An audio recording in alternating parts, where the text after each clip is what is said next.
Bluebeard by Charles Perrault. Publication 1895.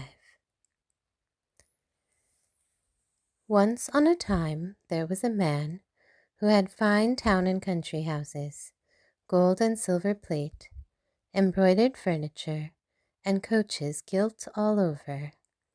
But unfortunately, this man had a blue beard, which made him look so ugly and terrible that there was not a woman or girl who did not run away from him. One of his neighbors, a lady of quality, had 2 daughters who were perfectly beautiful. He proposed to marry one of them, leaving her to choose which of the 2 she would give him. Neither of them would have him, and they sent him from one to the other, not being able to make up their minds to marry a man who had a blue beard. What increased their distaste to him was that he had had several wives already, and nobody knew what had become of them.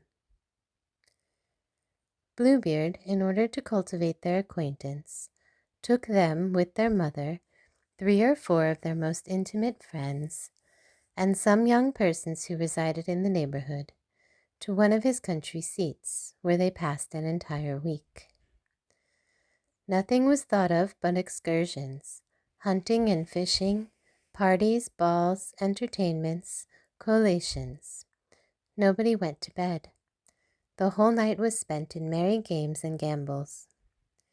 In short, all went off so well that the youngest daughter began to find out that the beard of the master of the house was not as blue as it had used to be, and that he was a very worthy man.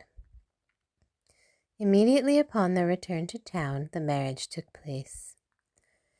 At the end of a month, Bluebeard told his wife that he was obliged to take a journey, which would occupy 6 weeks at least, on a matter of great consequence. That he entreated she would amuse herself as much as she could during his absence, that she would invite her best friends, take them into the country with her if she pleased, and keep an excellent table everywhere. "Here," said he to her, "are the keys of my 2 great storerooms. These are those of the chests in which the gold and silver plate is kept, that is only used on particular occasions. These are the keys of the strong boxes in which I keep my money. These open the caskets that contain my jewels.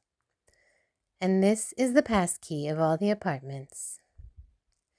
As for this little key, it is that of the closet at the end of the long gallery on the ground floor. Open everything and go everywhere except into the little closet, which I forbid you to enter.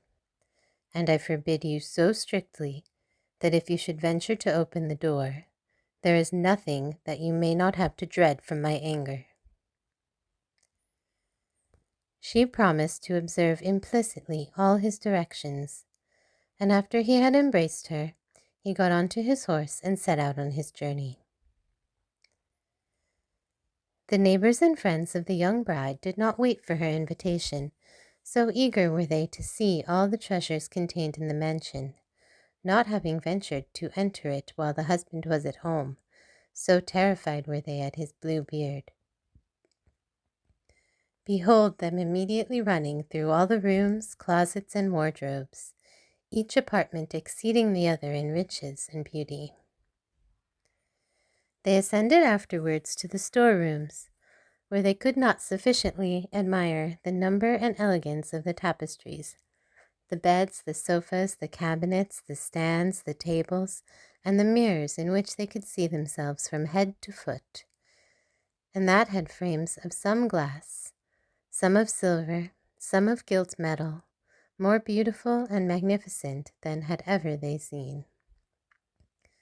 They never ceased enlarging upon and envying the good fortune of their friend, who in the meanwhile was not in the least entertained by the sight of all these treasures, in consequence of her impatience to open the closet on the ground floor.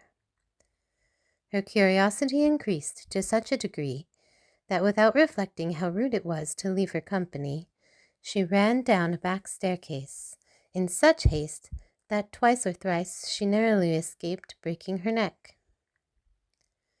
Arrived at the door of the closet, she paused for a moment, bethinking herself of her husband's prohibition, and that some misfortune might befall her for her disobedience.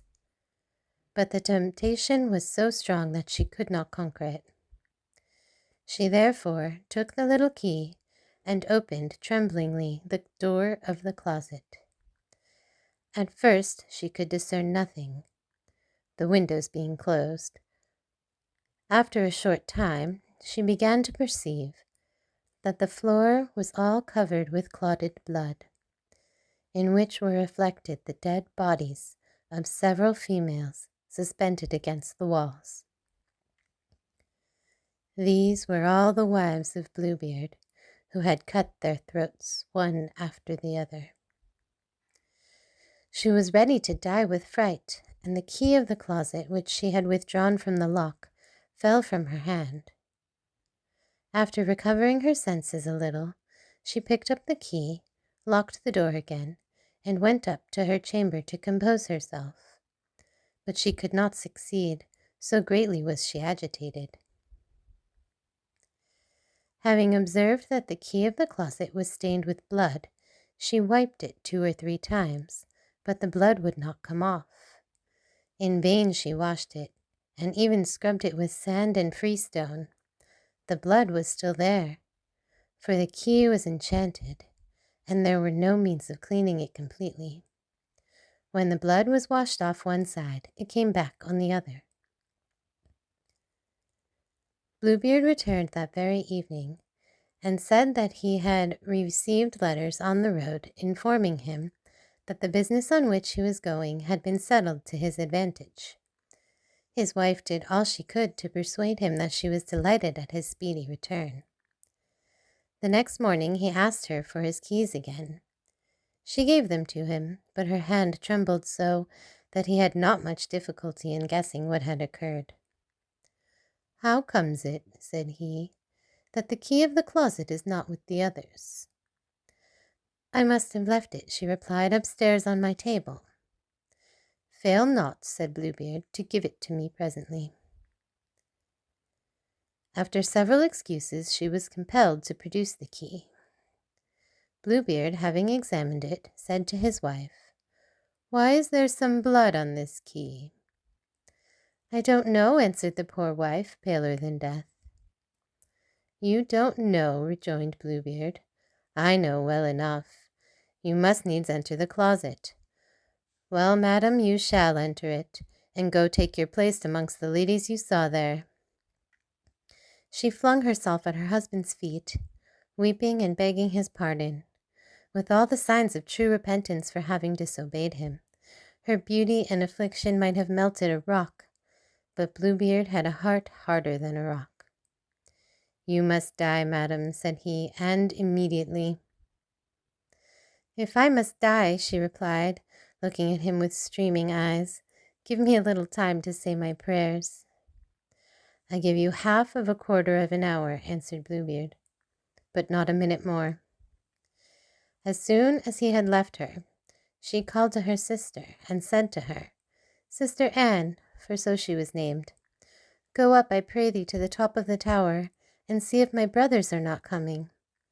They have promised me that they would come to see me today, and if you see them, sign to them to make haste." Sister Anne mounted to the top of the tower, and the poor distressed creature called to her every now and then, "Anne, Sister Anne, dost thou not see anything coming?" And Sister Anne answered her, "I see nothing but the sun making dust and the grass growing green." In the meanwhile, Bluebeard, with a great cutlass in his hand, called out with all his might to his wife, "Come down quickly, or I will come up there." "1 minute more, if you please," replied his wife, and immediately repeated in a low voice, "Anne, Sister Anne, dost thou not see anything coming?" And Sister Anne replied, "I see nothing but the sun making dust and the grass growing green." "Come down quickly," roared Bluebeard, or I will come up there." "I come," answered his wife, and then exclaimed, "Anne, Sister Anne, dost thou not see anything coming?" "I see," said Sister Anne, "a great cloud of dust moving this way." "Is it my brothers?" "Alas, no, sister, I see a flock of sheep." "Wilt thou not come down?" shouted Bluebeard. "1 minute more," replied his wife, and then she cried, "Anne, Sister Anne, dost thou not see anything coming?" "I see," she replied, "2 horsemen coming this way, but they are still at a great distance." "Heaven be praised!" she exclaimed a moment afterwards. "They are my brothers. I am making all the signs I can to hasten them." Bluebeard began to roar so loudly that the whole house shook again. The poor wife descended and went and threw herself with streaming eyes and disheveled tresses at his feet. "It is of no use," said Bluebeard. "You must die." Then seizing her by the hair with one hand and raising his cutlass with the other, he was about to cut off her head. The poor wife turned towards him, and fixing upon him her dying eyes, implored him to allow her one short moment to collect herself. "No, no," said he, "recommend thyself heartily to heaven." And lifting his arm, but at this moment there was so loud a knocking at the gate that Bluebeard stopped short. It was opened, and 2 horsemen were immediately seen to enter, who, drawing their swords, ran straight at Bluebeard.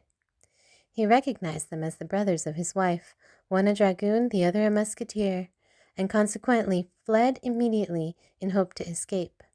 But they pursued him so closely that they overtook him before he could reach the step of his door, and passing their swords through his body, left him dead on the spot. The poor wife was almost as dead as her husband, and had not strength to rise and embrace her brothers. It was found that Bluebeard had no heirs, and so his widow remained possessed of all his property. She employed part of it in marrying her sister Anne to a young gentleman who had long loved her, another part in buying captain's commissions for her 2 brothers, and with the rest she married herself to a very worthy man who made her forget the miserable time she had passed with Bluebeard.